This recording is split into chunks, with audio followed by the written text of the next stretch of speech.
Welcome to Tell the Damn Story, the show that explores the many ways to navigate the successes and failures that aspiring and struggling writers face to make your journey that much easier. Hey, ladies and gentlemen, welcome to Tell the Damn Story. I'm Chris Ryan. I write a bunch of stuff. He's Alex Simmons. He writes a bunch of stuff. We've been at this 40 years for me, a couple of 100 years for Alex, and we think that it's a common denominator situation. If we've been through things, you'll probably go through some version of it. So we're sharing our experiences to make your experiences smoother, easier, more informed, make it easier for you to tell your damn story. Yes. Isn't that right, Alex? Right. More than once you should be telling your damn story. Tell multiple stories. Keep going. Yeah, And absolutely. one of the But biggest there is a challenges. problem with keeping going. There is. One of the big challenges that so many creatives face, and I would imagine business people do, maybe police do, maybe everybody. I know one of the most endearing moments I experienced with Glorious. She was like 16 days before her due date. She had twins. So she's sitting in this rocking chair early in the morning with the twins inside, moving around, especially your godson. And her eyes were filling up. I said, "What's the matter? What's the matter?" She says, "I want to be a good mom." And of course, every day, in every way, she has proven to be a most excellent mom. But it's, it even gets to that, every aspect. So this episode is for everybody, everywhere. We're calling it imposter syndrome. We're going to go and give you 2 examples, and then we're going to give you some possible solutions that I actually just published in my weekly newsletter. It comes out every Wednesday on Substack. I think it's Ryan Tupop or Chris Ryan or whatever. There you go. So that's your ad, What buddy. happens with the age thing? I can't even remember who I'm calling myself. That's what it is. That's your advertisement for the episode. All right. So tomorrow, we're recording this on Wednesday morning. And tomorrow I have to get up first thing, get in the car, and drive about 6.5 miles south and then west to Pittsburgh for StokerCon. And I'm sorry, it's 6.5 miles? 6.5 hours. Oh, thank you. I thought I heard miles there. Okay. Yeah, if it was 6.5 miles, I'd just walk it. So a mile at a time, and I sit my old ass down. Oh, I need a Geritol. I need a. Oh, speaking of needs, here is my lovely Glorious. Get him as she ran away. Get him me some tea. Ah, that's nice. Thank you, Glorious. Yeah, let's hear it for Glorious. Yeah. Glorious. She didn't bring anything for God bless me. Glorious. She went through hell with me yesterday. She was like, for 40 years. That's what she just said. Ooh. Laughing. But yesterday was a lot. Right. And then she escaped to work. Yeah, but you were saying you have to, because I interrupted you. You're going to do 6.5 hours to Pittsburgh. 6.5 hours to StokerCon. And for some reason, well, I know what the reason is, and we'll talk about it. I have a lot of anxiety when it comes to Horror Writers Association related events. I was going through the history with Glorious last night, when I was Mystery Writers America, when I was in the newspapers, when I was an actor, all those different things, gigging around as a bass player who could play 3 notes, all those things. I ran to everything, but I really I suffer a lot of imposter syndrome and anguish, and it's because I don't write bloody horror. I've been published in small ways, in anthologies and pop culture pieces and that kind of stuff related to horror, but I haven't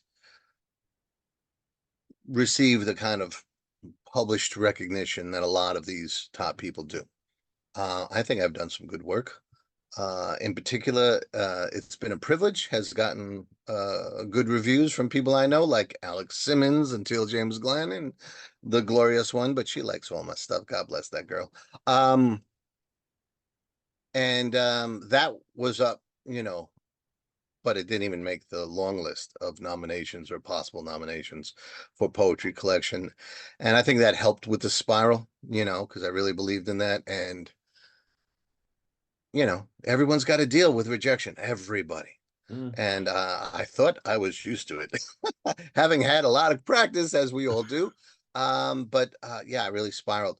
And yesterday, God bless her, she dealt with hours of it this whole week, actually. And then you got a hurricane of spiraling texts back and forth. And God bless, if anyone thinks that Alex Simmons isn't the most patient and supportive person. Let's see if you can we get it so you can see it? No, come in closer, closer. There you go. Yeah. There you go. There you go. Ready? The green is me. Okay. Do you feel bad for Alex yet? Yeah, you should soon.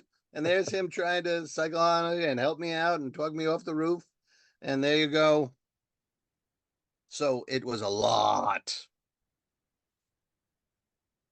And there was, so many things. I was, I'm older, and I'm bolder. And it's not an older, bolder person's that's not the MVP. That's not the first draft choice. I want an older, bolder guy, you know. I am very, as you might see, pink of the flesh. And there's so many old white guys in the industry. They have enough. So, so that's tough. There's not a lot of spots. So, oh man, we need a Chris Ryan shaped person is what we need. Um, so you deal. And I dealt terribly this week. I suck on this is terrible. And Alex, God bless me, checked me to see if I believed in myself. And I do believe in myself. I also think that, after 40 years of, as you can see in the back, award-winning writing, I think I would hope that I was further along, or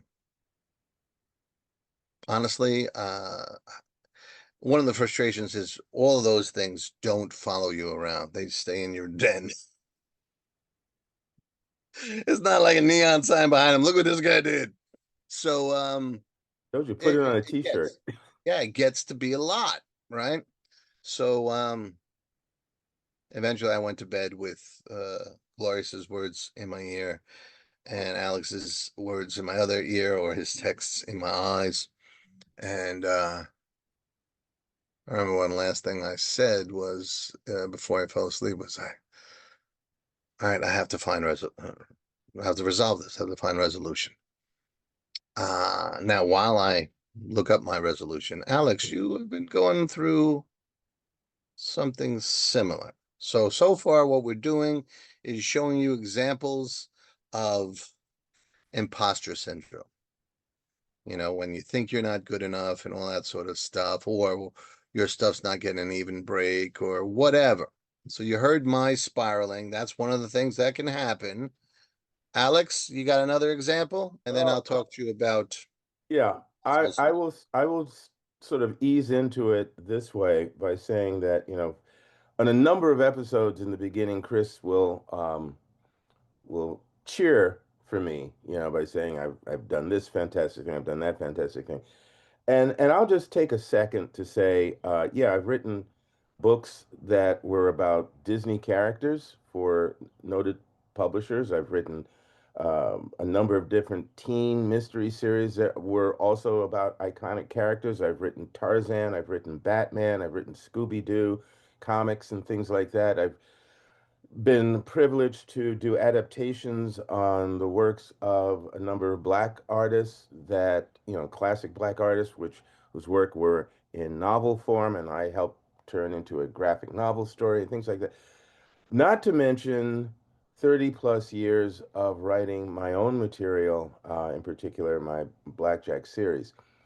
So oh, I'm sorry, and I neglected to mention Marvel too, right? Captain America, Sam Wilson's version, and also the Black Panther. So when Mhm. I say that, well, okay, I've been traditionally published quite a bit. I have Sure. a body of work also over these many years. And what a body it is. Yeah. Oh, Hey, thank how you. you doing? Thank you. Thank you. So, with all of that, uh, there have been these moments where you standing there looking in the mirror one morning or evening or afternoon, or catch your reflection in a window as you're going by a store, and you go, "Why the hell aren't you any more successful? Why the hell don't you have X and Y? And why aren't you being invited to do such and such?" Well, gee, you were invited to speak overseas multiple times, both virtually and actually. You've traveled. Yeah, but. And every now and then, those moments do take a hold of you, whether it's for a matter of minutes, hours, days, weeks, months, and you got to deal with it. You got to face it. And I had one of these moments recently, and yes, thank goodness, like Chris has done, and we'll share with you in a moment, I had to, go into the labyrinth and face the Minotaur, Yes, brother. you know, and I came out the other end, but it was intense. And so I'll tell you how I came out the other end after Chris has shared his All right. moment. So, I woke up this morning and there was a couple of things I needed to do. I had to make a decision. Was I going or not going? And I also had to write the newsletter. And I said, well, I always write one section of the newsletter called On Writing. This is the day to write about that. So, there's an interesting, I think, an interesting introduction and all that sort of stuff. But I forced myself to answer the question, why? Why is this happening? What am I doing? What am I going through? Right. So the answers offer some insight into how imposter syndrome works, and maybe, just maybe, some ways we can all deal with it when it comes for us. Okay. And I have a couple of, there's like three or four of these, all right, maybe four. So, one, here's a sound you hear we all hear it, or most of us hear, if we're going through imposter syndrome, right? My work sucks. I should sell shoes. Most creatives experience some version of this imposter syndrome trope. Uncontested, it will and can eat away at a creative's confidence and output. Solution: most times, asking that interior voice to list specifically what sucks in detail will defeat it, because this is really just fear of rejection. It's, trying to get there and say you suck before someone else can say you suck. Um, Everybody gets their work rejected. Creatives are like baseball players. If you hit 3 out of 10, you're going to the Hall of Fame, you know? So we have to kind of get into that mindset that this is what the world is. Most at bats are going to end in a strikeout or a pop out or whatever. You deal and you keep going. All right. Second, actual rejection. Got to deal with that. And that can cause imposter syndrome, right? This stings always. Even perennial best-selling authors know to stay away from reviews or online commentary, because just one negative comment in a dozen can haunt the creative, right? Sure, the math doesn't add up, but when it comes to creative self-doubt, math simply doesn't apply. You know, worse, when a particularly well-regarded work, even if only by an inner circle, that a creator holds dear, uh, that can become an atom bomb when it gets rejected by peers. I'll admit that I am struggling with this right now. It's been a privilege. My horror tale told in verse didn't even get long listed as a possible nomination for a Stoker in poetry, and that hurt. And it opened the floodgates. It didn't get nominated because you suck. It sucks. Your whole family line back to the Irish cavemen suck. You incompetently handled the nominating process. Nobody respects you. You belong under a rock, a large rock. Okay, a boulder. Nah, under Mount Everest. That would be doing humanity a service. You can spiral like that easily. He's Alex is creative laughing. even when he's saying he sucks. He's creative. Yeah, yeah, yeah. See, it can get out of hand very quickly. The cure here, well, some reading this might say years of therapy, but the cure is to consciously acknowledge that I can name a list of people who did enjoy the work. I believe in the work, and the judges were under no obligation to see my work as we do. Panels assessing work look for all sorts of things. And I write closer to Bukowski, kinda, sorta, sans the alcoholism, sexism, and crudeness. Other than that, kinda, yeah. Uh, that many of the poets being honored with nominations, they don't write that way, right? The only aspect of all this is to be true to, to thy own self be true, right? Same goes to all creatives. All you can do is be yourself. And hopefully you find some people who like that. And that's got to, if it's a million, great. If it's six, fantastic.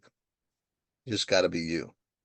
All right, here's another way to spiral with imposter syndrome. Are you ready? Alex, you ready for this? Yep, yep, I'm ready. I'm too old, too bald, too fat, too nerdy to go. I can't go. I don't fit. Blah! This is silly self-doubt. It can seem real and it can seem important, but it's just silly. And here's why. There will be many people that are older or bolder or fatter or nerdier than me at StokerCon. We can all calm ourselves about such self-loathing with the knowledge that statistically we are at best probably somewhere in the middle of the pack of these doubtful or attributes. To quote the great philosopher Bill Murray, it just doesn't matter. It just doesn't matter. It just doesn't matter. And I got two more. It just doesn't matter. Yeah, there's two more now. Two Yeah. more ways that you can suffer through imposter syndrome. The defensive imposter syndrome. Hell with these people. I'm better than them. Here, my super ego steps in. Quote, as your psychologist, I must prescribe these chill pills and a large dose of get over yourself and your ego's self-defensiveness. See, my superego is correct. I'm not better or worse than anybody. I'm just me, doing what I do to the best of my abilities. Nothing else matters. We can all benefit from seeing ourselves and our work from that point of view. And then last one, and this one heavily influenced by a certain co-host. I'm not going. Here's a cure for that. Why not? Who does that help or hurt? Sound familiar, Alex? Nobody. What does that gain me? Nothing. And what does going, despite all my doubts, get me? Most probably a dissolution of those doubts. Most probably some interesting panels. Most probably a few laughs and some cool chatter with friends and colleagues. So when you step away from the freak out and ask yourself calm, self-reflecting questions, especially if you've heard them from a good friend or a wonderful wife. Those are the ways to combat imposter syndrome. Most of us suffer from it. Anyone who has never suffered from it, I would be concerned about it. So I hope those help people who are going through self-doubt and imposter syndrome. I know they help me. Now, Alex, you said you have something to offer. Yep, yep, yep, yep, yep, yep. Well, does So, any of that make sense or sound familiar? but I wasn't listening. Like No. paraphrasing you or No, directly? I wasn't listening. I fell asleep through the whole thing. No, no, actually, absolutely all of it does. And in You many fell asleep ways, because I suck. No, nobody. yeah, right. It in many ways it accentuates or mirrors some of the things that I've dealt with, and or in this particular case, something that I just agreed to a return match because one of the things is you mentioned It's a Privilege, which is, this wonderful book that Chris wrote. And I've known Chris folks for a 40. thousand years, give or take, Yeah, a day give or or take. two. And I've read a lot of his stuff, including some stuff that I actually, had something to do with editing or whatever.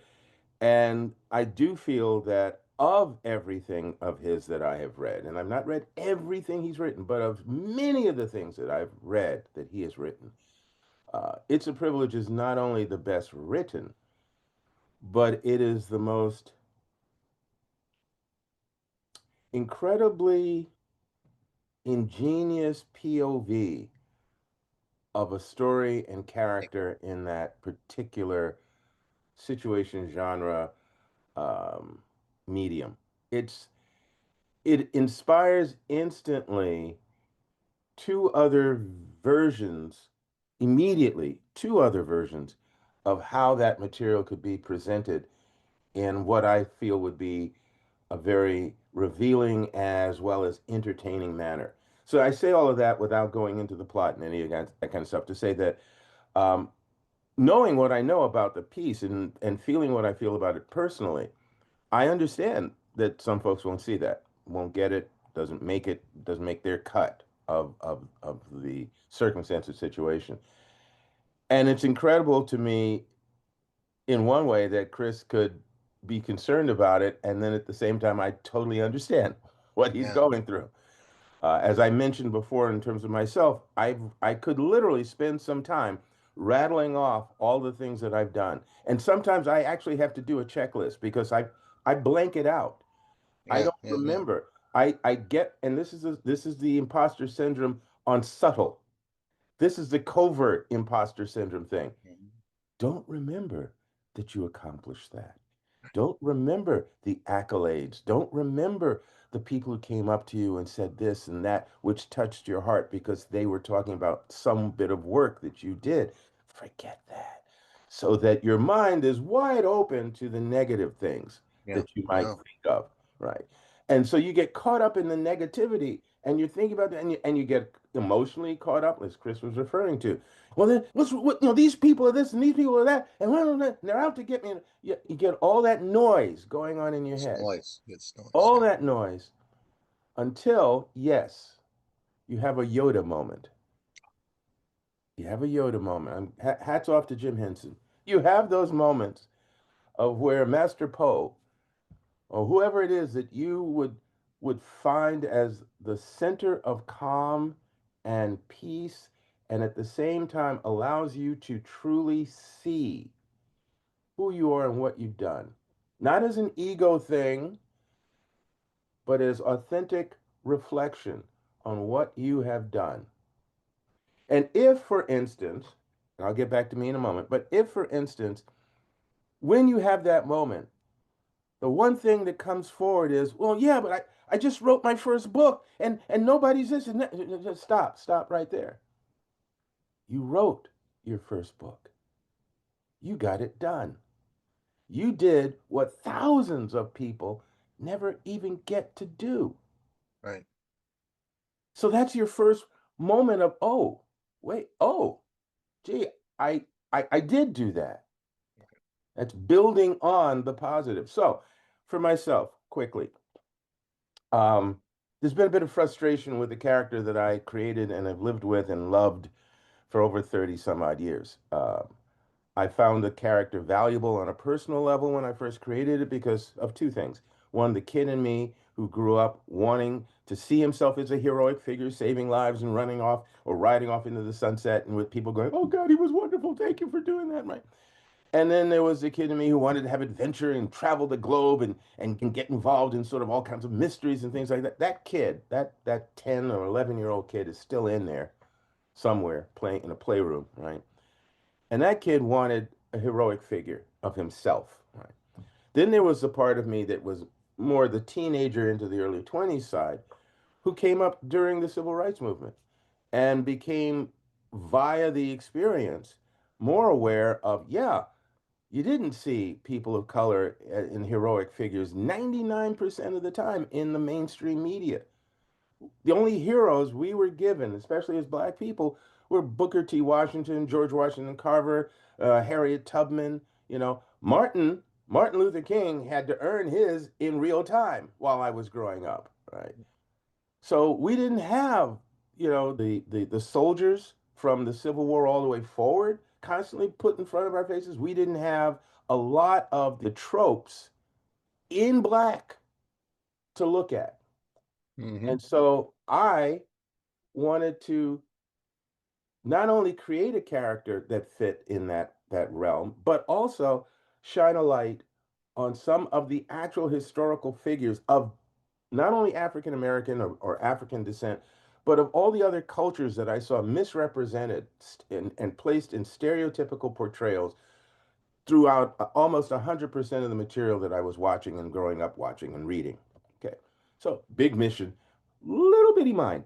Okay. So here I was working on this one character to get this done, and there were a number of falls and scraped knees and everything, but we got it done. We got it out there, and this started some years ago. And with all of the let's just say first off, with all of the wonderful people that I had a chance to work with, artists and writers and editors and publishers and all this kind of stuff, all those wonderful people, of all the fans from different parts of the world, when folks were saying, oh well, this is only going to appeal to people in Watts or Harlem, and then you get email from different countries that do not have a black population, Sweden. right? Yeah, okay. So with all of those things, the one arena that it didn't seem to be able to break into, that wasn't invited to sit down at the table, is Hollywood. Hmm. And there had been several big name people who took the property and went out there and tried to present it, and it got for over 30 years. And if I drop the names of some of these people, I'm talking about people that had successful films produced, multi-million dollar films. Sure. So one has to look at that after, a little while. You're going, gee, nobody wants it.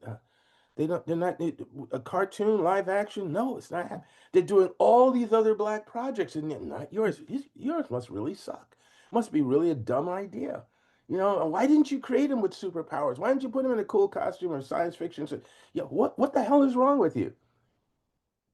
And every now and then, when that little voice starts whispering in the dark, you start to forget the other stuff that you remember. Because remember, we've forgotten some other stuff because we're not talking about it. We forgot that.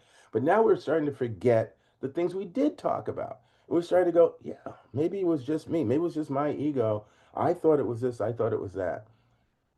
And then you drop the ball on the projects that you were working on for this character because doubt has weakened the support system in you.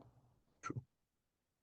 And once you don't believe in you, you've lost half the battle right there. Oh yeah. I talk to my students many times about writing characters, about the internal conflict and the external conflict. If you have a character that's going up against something external, a villain or antagonist on the outside, Yeah. but your character believes, yeah, I've got to do this. I can do this. I have to. I'm going to. Blah blah. Okay, then they got a chance to duke it out. But if they're also feeling, I don't know if I can do this. I'm not worthy. I'm not Right. good enough. The external doesn't even have to put up much of a fight because you've already kicked your own ass. Yes. Right. So one of the things that I'm doing is I am for the next 90 days. It started on June 1st of this year, 2026. For the next Alex 90 Simmons's days. birthday. See, I wasn't going to say that, but thank you. All right, okay. For the next 90 days, I'm going to be doing a behind the scenes while I'm working on saving and finishing some of the blackjack work that I had put to the side because it's not that important because this and that. And part of what got me there is I had to ask myself, what does success look like to me? I mean, Hmm. what's the success I was aiming for? And that goes back to what I was saying before about the person who, if all you can say is, well, I wrote this book, but you wrote the book. You got it done, right? For me, I was saying, yeah, there's all this negativity thing, but wait a minute, what does success look like to you? Did you want to create this character? Well, yeah. Did you? Yeah. Did you get it out to a few friends and did they like it? Yeah, but did you get it finally published? Yeah, but a lot of people try. Yeah, but you got it published, didn't you? Yeah, yeah. All right. Did people pay for it? Yeah. Okay. Were they only people who look like you, born, in the same situation, same color skin, all that? No. Were they older, younger? Yeah, it was all of that, right? And it just kept mounting. So then it becomes, well, then what are you bitching about? The one thing that hasn't happened, one thing out of all the other things that have happened. And are you going to disavow and devalue the other things that have happened? No. Do you still believe in your project? Yes. Then that's it. You keep doing what you do, the things that you've done that have made it this far. You continue to do that. Maybe get better at doing it. That's fun. That's a goal. That puts you in charge of you. And what happens, happens.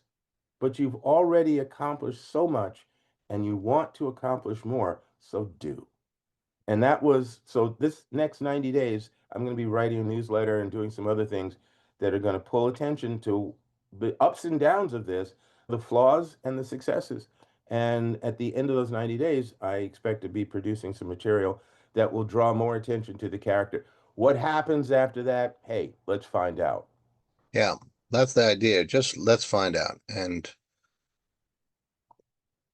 I hope that this episode has given people ways to cope when imposter syndrome strikes, because it does with everybody. And hopefully it gives a path like Alex did, or one of the ones that I did, so that you don't have to spiral. The spiraling is painful for all involved, Mm. whether they ask for it or not, like Alex.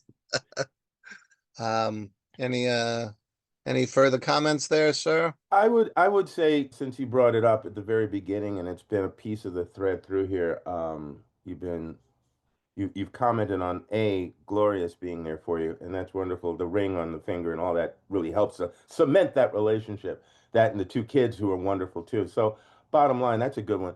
The other thing too is if you've got a friend, lean on that friend. Call on that friend, especially if they're a true friend, they're going to be straight with you. And you Yeah, need honesty and you need support. And those are precious things. I will, as long as I absolutely can be, I will be there for Chris because to put it in a way that sounds like I'm patting myself on the it's a back, but I'm public not. service. He's Yeah, saving millions, yeah, I know. millions of people from Yeah, terrible harm. yeah. I will be there for Chris because Chris has been there for me, but because he's a good man, he's a good writer, he's a good person, he's a good That's what father. brothers do, man. That's right. Brothers from another mother as well as the same mother. That's right. So again, find your support because sometimes you need a hand. Yep. And, if you can't find the support, ask yourself simple, direct questions about it. Why? What's so bad? What is, like you saw Alex do and like you saw me do today? And a lot of times that'll be what you need. And then Absolutely. you can relax and you can cast the doubts aside and go back to telling your damn story. Am I right, sir? You're absolutely right. And as always, a pleasure. Oh, by the way, folks who are Right. watching this on YouTube, I want you to notice that we've been spending way too much time together because Yeah, we're we are starting to both, dress like each other, bro. yeah, we're both dressed in black t-shirts today. We did Yeah. not, my people did not call his people, but here we are, right? All right, and we hope that I'll get little videos and pictures and send them to Alex to stitch together so we can have a StokerCon centric episode soon. Yes. Okay. Until then, be well. Continue to tell your own damn story. That's right. Peace. Take Thanks, care, everybody. everybody. Thanks for coming.